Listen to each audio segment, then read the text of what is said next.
Hey guys, ADHD here, and today's video is Awesome Minecraft Survival House episode number 46, and today, in honor of the Captain America Marvel Civil War movie, I decided to make the next 2 weeks episodes of the series Captain America Marvel Civil War theme. So this week it will be Captain America, and the next week it'll be Iron Man. So it'll be two Captain America Civil War themed houses, and I'll give you guys a little glimpse of the Iron Man one over there.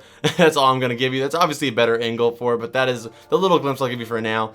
So let's actually get touring on this little house though right here. So right here we have the shield, which Captain America is throwing, like you can see, which I think looks absolutely awesome. I decided to do like the the swoosh streaks out of the stained white glass, simply just because it kind of adds a little bit of a, I don't know, just like it just looks nicer. I actually did cobwebs originally, but I kind of associate cobwebs with like bullets and rocket launchers and stuff like that. Like the kind of like the gas coming off of them. So I decided not to do that with this one. I decided to go with the white stained glass instead. I think it looks a little bit better and it's more transparent. So I went with that. The shield, its actual self, is made out of all red wool, and then on the second layer, it's actually, the design comes in to make it have a little bit of like a 3D feel, kind of like a little bit more of depth to it.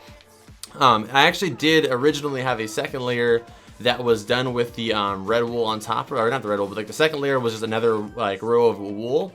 But it just kind of looked too fat, and it kind of looked like a backpack, so I decided just to cut it off and use carpet instead. I think this looks better.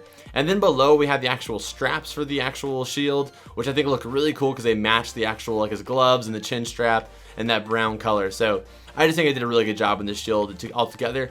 It's probably my favorite part about the build. Okay, and then coming over to the actual house, it looks pretty awesome, I think. I like the suit. I tried to go with a suit. It's very similar to the one in the movie. As always with these houses, the interior is not really as important. The exterior is really what we're talking about mainly with these builds. Usually the interior is just me trying to shove as much into the body as I possibly can. That sounds weird, but anyway, usually it's just me trying to fit as much as I can in there, as I'm allowed with the room we have left. So let's go ahead and go inside. And in here, let me get the night vision potion.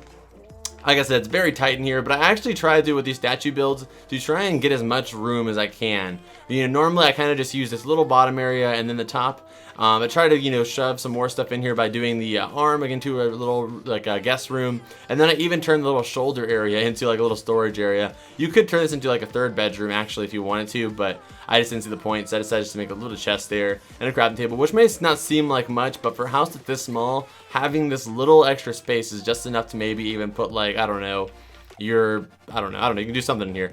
You can put your chest in like an ender chest just to have a space for. You could even hide something back here by putting like, closing it up if you wanted to. Just a good space to have. And then up here we have the actual main bedroom, which has, all your survival stuff in here and a really nice window in the back. But for the most part, that's actually it. Like I said, there's nothing really too crazy about the interior on this house or on any of my statue houses. It's mainly about the exterior, just to have an awesome looking house, and the inside just kind of simple. If you really want to, you could just dig a hole down and make a gigantic mansion below it, and this could be the main entrance. But anyway, guys, that is pretty much it. If you guys can hit this video with a like, I would greatly appreciate it. If you want to see a tutorial, hit that like button and let me know down below. If you're new here, please subscribe. About loads of crazy stuff on Minecraft all the time and all other kinds of crazy Minecraft stuff, so I definitely recommend you subscribe. But anyway, guys, thank you so much for watching this video, and as always, I will see you guys in the next one. Adios.